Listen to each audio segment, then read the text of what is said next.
an amazing energy, holy energy, coming all the way from the Holy Land Zion, bringing greetings from Jerusalem. Shalom, everyone. It's not loud enough. Shalom.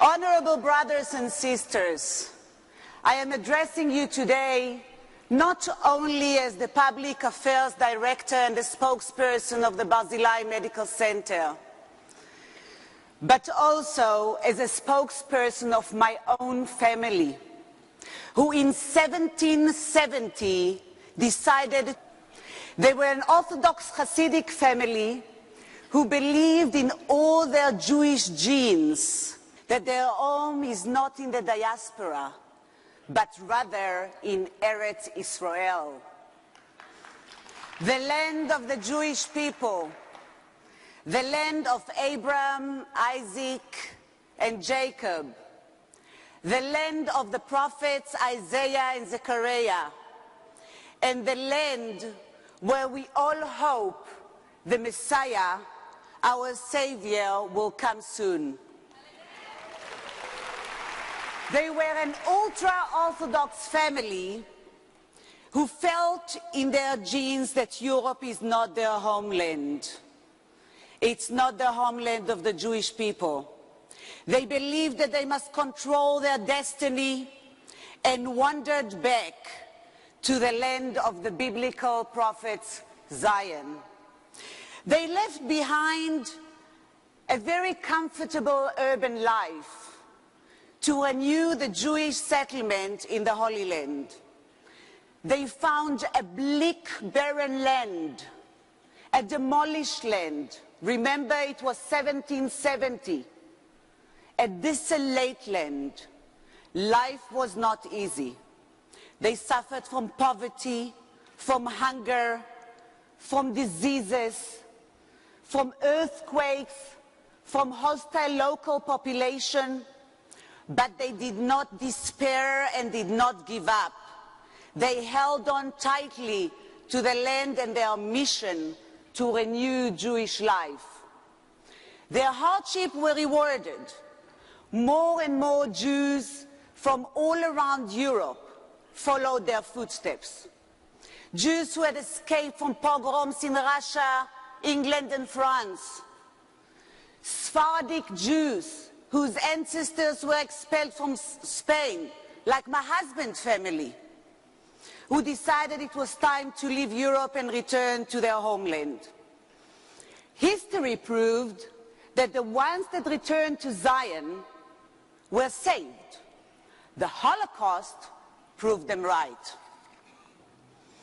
I'm telling you the story of my ancestors because my family, my husband, my 4 children, which 2 of them are currently serving the IDF, are living in the city of Ashkelon, the city of the biblical hero Samson, where for the past 8 years we have been struggling to stay alive under a barrage of vicious rocket attack. For the past 8 years, a civilian population of roughly 500,000 men, women, and children have been attacked non-stop and felt the terror of over 8,000 rockets. I cannot believe that there is any other nation in the world that would agree to live not for 8 years, not for 8 months, and not even for 8 days under this kind of rocket attack. For 8 years, the government and the people of Israel were very, very patient and did not react to the unprovoked terror attack against them. However, when Joel was standing there in the middle of the war in January 2009, he was very brave. After those 8 years, maybe too late, Israel decided that enough is enough, and finally took action to defend her land, herself, and its people. It is very sad that during those 8 years of suffering and hardship, the international community and the United Nations did not raise their voice.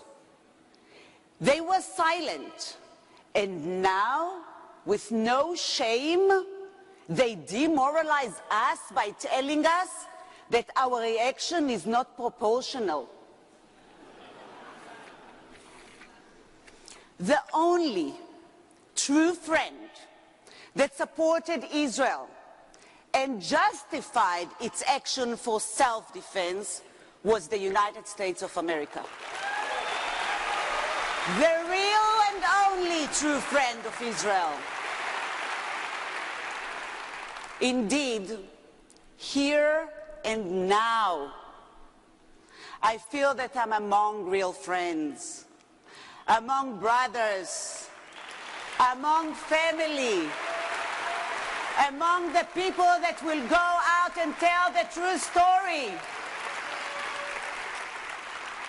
Now I want to share with you the story of our life during those 8 years. I want to tell you about our terrified children who will for the rest of their life carry the scars of living in a war zone. I want to tell you about our women that fear for themselves, their husbands, their families.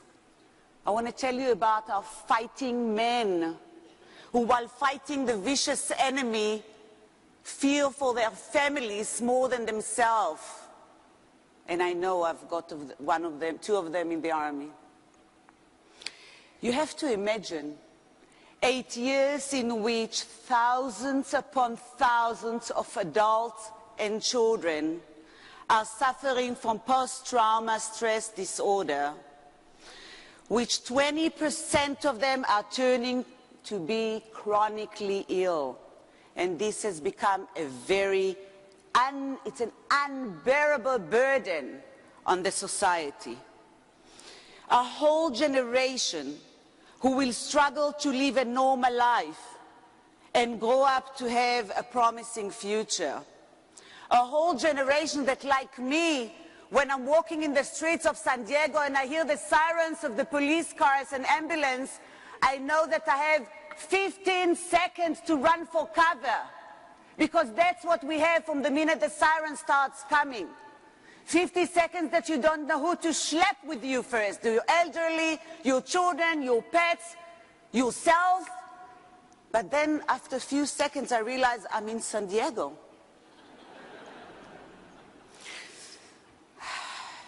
Imagine day after day, year after year, a weary expectation and exhaustion takes over. Slowly, the souls become exhausted from seeing the slaughter and the horror that is calmly surrounding it, as though something of this nature could become commonplace, and now has become commonplace, normal. As Anna Ardent said, it became the banality of the evil. We must not reach that point. Reaching this point means surrender to the enemy,